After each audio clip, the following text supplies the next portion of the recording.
tray and fill it up with compost, and then sow the seeds in fine rows going across the tray.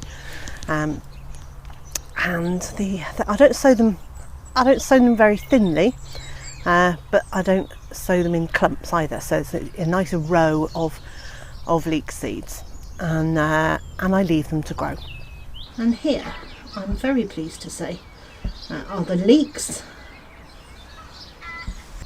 I let them grow till they're about 4, 5 or 6 inches high, that sort of height, and then I can transplant them into the garden. And because I've sown the seeds in rows, it's very easy just to take a knife and cut through the compost and have little strips about this sort of size.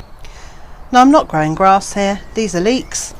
These are lovely little baby leeks, and they're doing really well. They're about 5, 6 inches high now, and they'll get planted out into nursery beds outside, and they'll grow on till each leek is about pencil thickness, and then I'll plant them individually into their permanent spaces.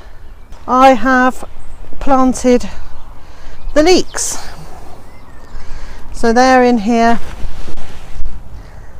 not looking like grass anymore.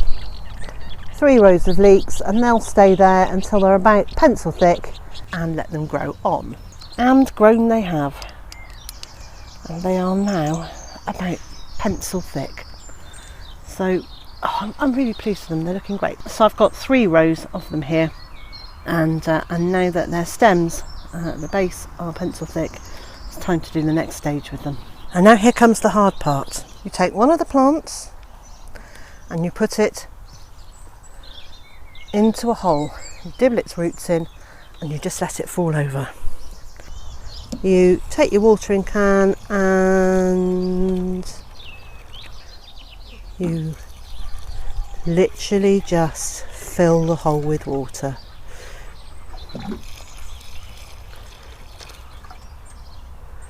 Let me try and show you. So here there are still a few roots on show. Now what I tend to do is just knock the soil down a tiny bit. You don't need to, but I quite like to do that, and then just give it another quick water, and after a couple of days they stand themselves up again, like this one, and then it will just grow on. But you do need to keep an eye on them and keep them watered, and then they'll be fine.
Some like this with this on the end, these are going to seed, and this flower stalk is tough and pithy and no fun to eat at all, but the outer leaves are still okay.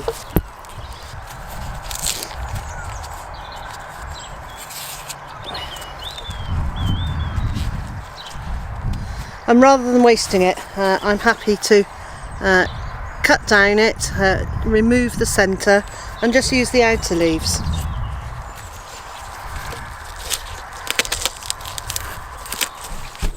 From memory, I had 3 different types of leeks here. One was mussel burr, one was American flag, and I can't remember what the other one was.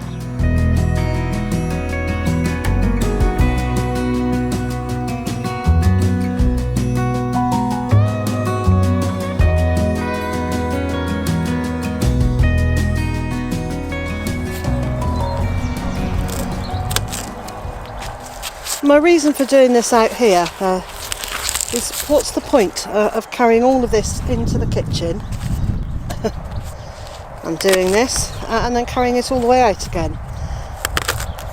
This way, all I'm taking in is the usable part of the leek.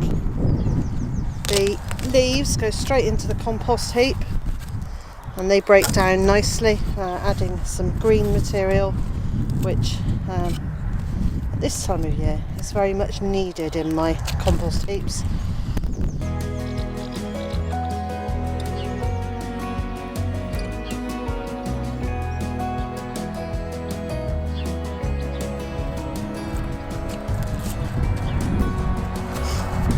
So I'm going to slice these into small rings and freeze them.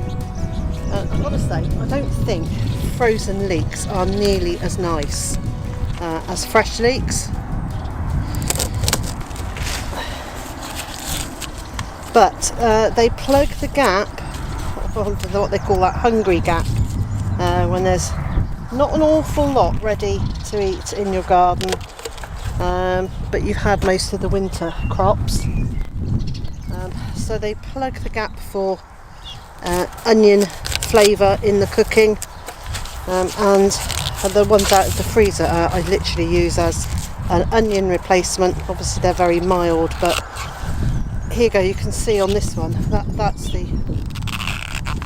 the core, that's the flowering bit.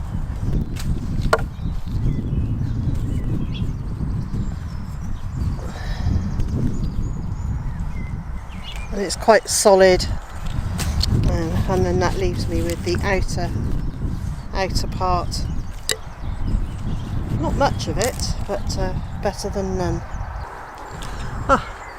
That's the first bucket done. I'm pleased that hasn't taken too long. That was about half an hour to lift and prepare those. So these will go into the kitchen, empty the bucket, come back out and do the next lot.